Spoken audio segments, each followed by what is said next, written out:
پوچھنا تھا وہ پوچھا، پھر میں نے پوچھا من ھذا الذی مستقل علیہ، اللہ کے رسول ایسے لگ رہا ہے جیسے آپ نے چادر میں کچھ چھپایا ہوا ہے، یہ کیا ہے؟ آپ نے چادر کو ہٹا دیا۔ میں نے کیا دیکھا؟ ایک طرف سینے کے ساتھ جناب حسن چپٹے ہوئے، دوسری طرف جناب حسین چپٹے ہوئے، رات کی گھڑی تھی۔ میں نے رضی اللہ کے رسول آپ ان سے بڑا پیار کرتے، آپ نے فرمایا ہاں ہادانی بنایا وبن بنتی، یہ میری بیٹی کے ہی بیٹے ہیں، یہ میرے بھی بیٹے ہیں۔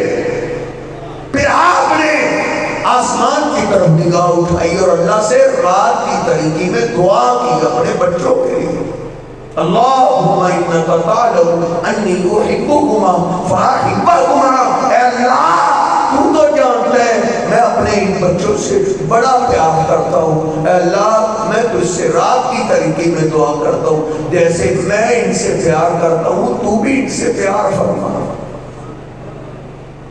یہ بہت بڑی دعا ہے، بہت بڑی دعا ہے، اللہ کی محبت مل گئی، پھر ہاتھوں کا استعمال گندا نہیں ہوتا، پھر آنکھوں کا استعمال گندا نہیں ہوتا، پھر زبان کا استعمال گندا نہیں ہوتا، پھر پورے اعضاء اسلام کے مطابق چلتے ہیں جب اللہ کی محبت مل جائے۔ نبی پاک صلی اللہ علیہ وسلم نے دعا کی ہے اللہ تو بھی ان سے پیار کیا۔ اختصار کرتا ہوں، پہلا کام اللہ سے دعا کرنی اور دوسرا کام اپنی اولاد کی فکر کرنی ہے۔ کیا فکر کرنی ہے؟ ایک سیانہ باپ کیا فکر کرے؟ وہی فکر جو لقمان علیہ السلام نے فکر کی تھی۔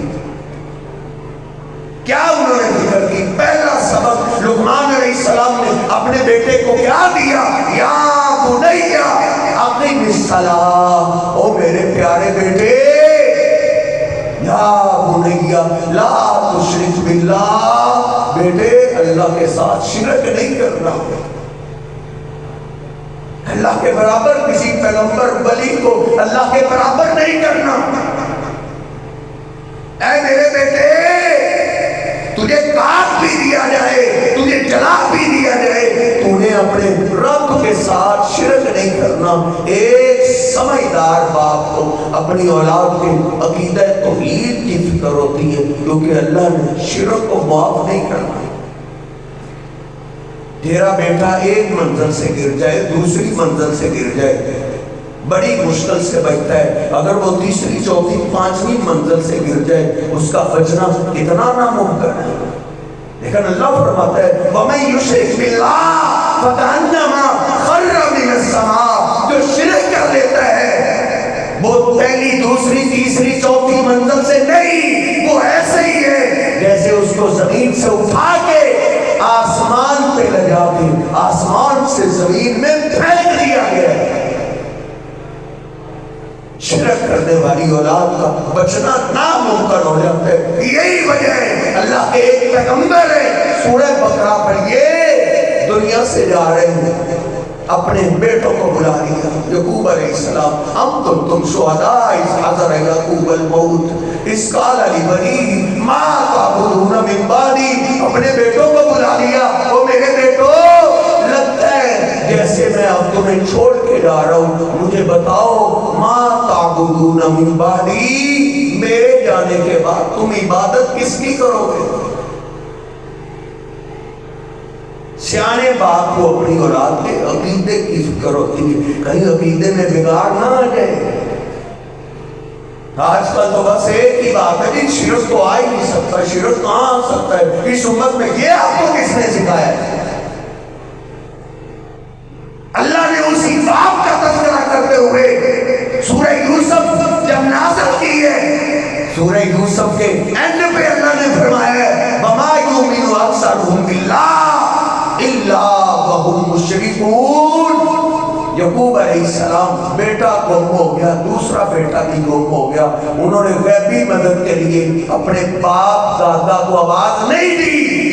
غیبی مدد کے لیے اللہ کے سوا کسی اور کو آواز دینا یہ شرک ہے۔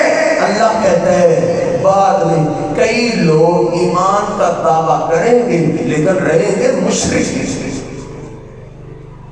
رسول نبی داؤد کی حدیث سے بات ہے، آپ نے فرمایا لا تقوم الساعة حتى تلحق قبائل من امتی بالمشرکین، اس وقت تک قیامت نہیں آئے گی جب تک پورے خاندان، پورے محلے اور پوری جماعتیں مشرکوں کے ساتھ مل جائیں گے، وہ بھی شرک کرنا شروع ہو جائے گی. کوئی بت کو پوجے گا، کوئی چھلے کو پوجے گا، کوئی کسی قبر درگاہ کو پوجنے والے ہوں گے. آپ فرماتے ہیں قیامت کے قریب خاندانوں کے خاندان مشرک ہو جائیں گے.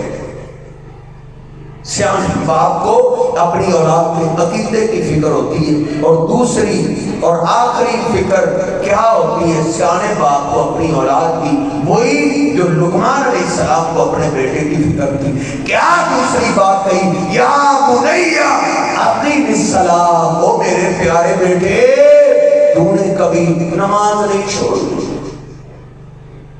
کبھی نماز کا ناغہ نہیں کرنا. بیٹے نماز کے لیے وقت نکالنے سے تیرا رزق کم نہیں ہوگا.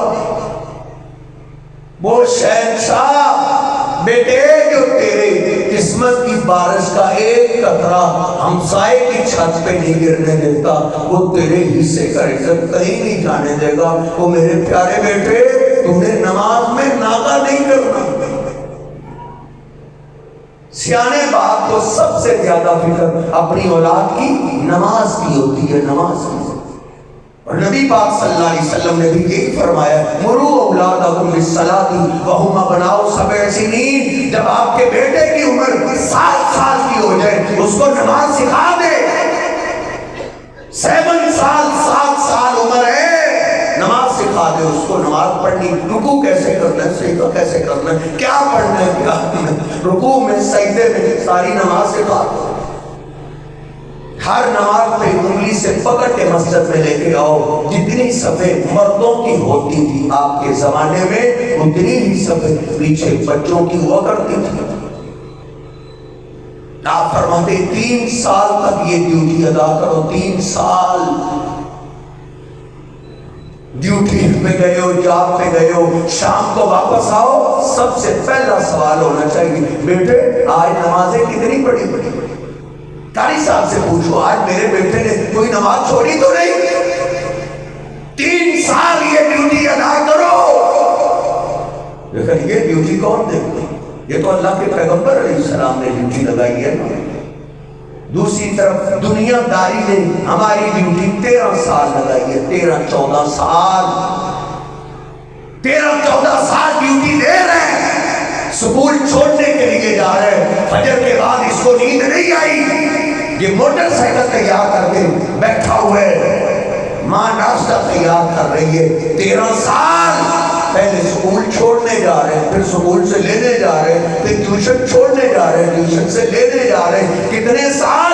14 سال گزر گئے. 14 سالوں میں دنیا داروں نے ہمیں کیا دیا؟ میٹرک کا ایک گتا دیا. میٹرک کے ایک گتے کے لیے تو نے 14 سال ڈیوٹی دی ہے. 14 سال. اور تو نے کیا سمجھا ہے تیری اولاد کا رزق میٹرک کے گتے میں؟ پچھلے دنوں ایم اے بیس پہ حکومت نے درخواستیں جمع کی. 2500 سیٹ کے لیے جب درخواستیں جمع کی گئی تو درخواستیں لاکھ سے زیادہ تھیں. 10 لاکھ سے زیادہ درخواستیں تھی. 10 لاکھ سے زیادہ لوگ ایم اے کی ڈگریاں لے کے گھر فارغ بیٹھے. بھیڑ چال بنی ہوئی ہے، دیکھا دیکھی، فلاں کے بیٹے کے پاس اتنی ڈگری ہے، فلاں کے پاس اتنی ڈگری ہے، میرے بیٹے کے پاس کیا ہے؟ تو نے کیا سمجھا ہے؟ اور رزق ڈگریوں میں نہیں، رزق کے فیصلے زمین میں نہیں ہوتے، رزق کے فیصلے آسمانوں میں ہوتے. پچھلے دنوں ایک ساتھی مجھے پروگرام کے لیے اپنی گاڑی میں لے کے گیا، بڑی پراڈو گاڑی تھی. میں نے پوچھا یہ کو 20-30 ہزار کی گاڑی ہوگی؟ اس نے کہا گاڑی صاحب 2.25 کروڑ کی گاڑی ہے. پھر میں نے پوچھ لیا حضرت صاحب آپ نے سکول کی کتنی پڑھی؟ کہتے میں نے سکول کی 6 کلاسیں پڑھی. رزق کے فیصلے ڈگریوں میں نہیں ہوتے، رزق کے فیصلے آسمانوں میں ہوتے ہیں. اپنی اولاد کو نماز کی عادت ڈال. ادھر تمہیں 14-20 سال لگا دیے دنیا کی ڈگریوں پیغمبر نے تیری ڈیوٹی 3 سال لگائی، 3 سال اپنے بیٹے کو انگلی سے پکڑ کے ہر نماز پہ لے کے آ، اب تیرے بیٹے کی عمر 10 سال کی ہوگی۔ نبی پاک صلی اللہ علیہ وسلم فرماتے ہیں وَضْرِبُوهُمْ عَلَيْهَا وَهُمْ أَبْنَاءُ 10 سنین، جب آپ کے بیٹے کی عمر 10 سال کی ہو گئی، اب نماز نہ پڑھے تو مار لے۔ قربان جائے، میں اپنے محبوب کی سیرت پڑھتا ہوں، میرے محبوب نے کبھی کسی بچے کو تھپڑ بھی نہیں مارا، لیکن نماز کے معاملے میں آپ فرماتے ہیں اپنے بیٹے کو 10 سال کی عمر میں اگر وہ نماز میں سستی کرے تو آج مار لے، اگر آج تم نہیں مارے گا تو یہ بڑا بیٹا ہو کے پھر تجھے مارے گا، پھر تجھے مار کھانی پڑے گی۔ میرے محبوب پیغمبر علیہ السلام میرے بچپنے کے لیے بھی رحمت ہے، میری جوانی کے لیے بھی رحمت ہے، اور میرے تیرے بڑھاپے کے لیے رحمت میرے پیغمبر ہے۔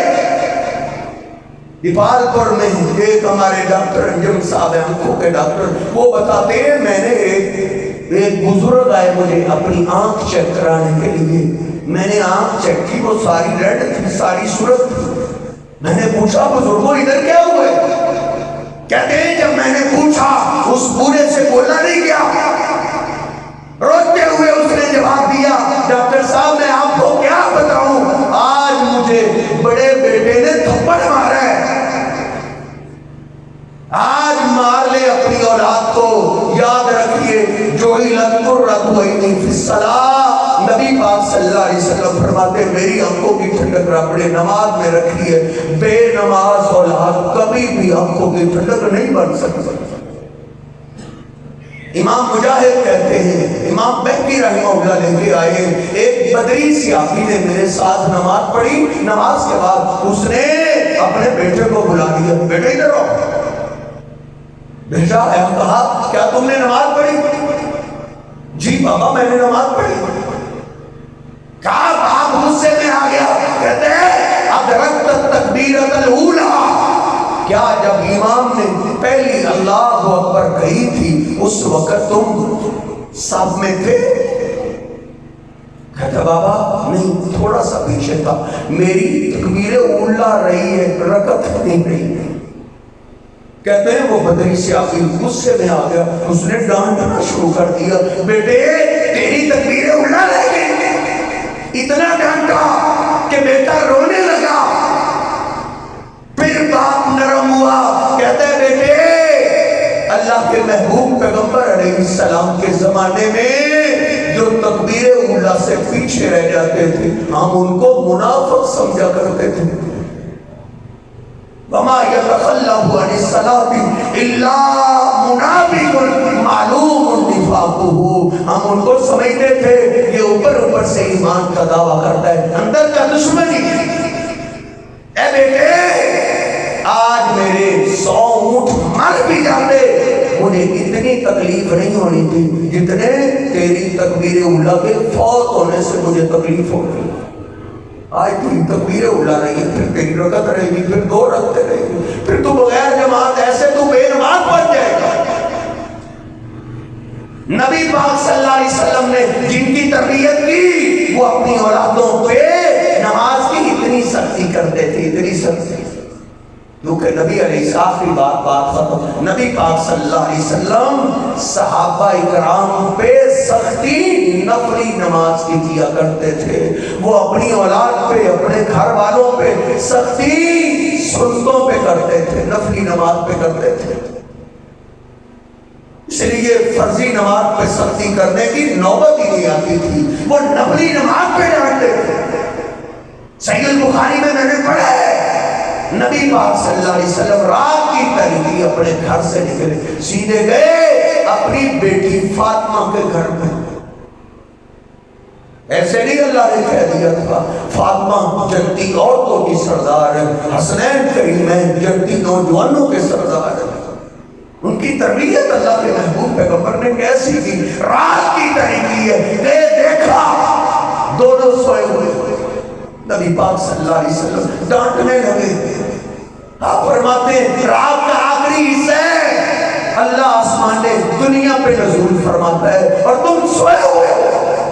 الا تصلیان، تو بیٹا فاطمہ، تو علی، تم تہجد کی نماز کیوں نہیں پڑھتے؟ تم نے تہجد کی نماز کا اہتمام کیوں نہیں کیا؟ ان پہ آپ سختی کرتے تھے، ان کو ڈانٹتے تھے نفلی نمازوں پہ، اسی لیے فرضی نماز پہ ڈانٹنے کی نوبت ہی نہیں آتی۔ اس لیے میرے محترم بھائیو، اس معاملے کے اندر ہمارے اندر بڑی سستی ہے۔ اللہ رب العزت مجھے اور آپ کو اپنی اپنی اصلاح کرنے کی توفیق عطا فرمائے۔ اللہ جن کے پاس اولاد نیک بنائے، نمازی بنائے، آنکھوں کی ٹھنڈک بنائے، جن کے پاس یہ میٹھے میوہ نہیں، اللہ پاک ان کو عطا فرمائے۔ وَأَقُولُ قَوْلِي هَٰذَا أَسْتَغْفِرُ اللَّهَ لِي وَلَكُمْ وَلِسَائِرِ الْمُسْلِمِينَ۔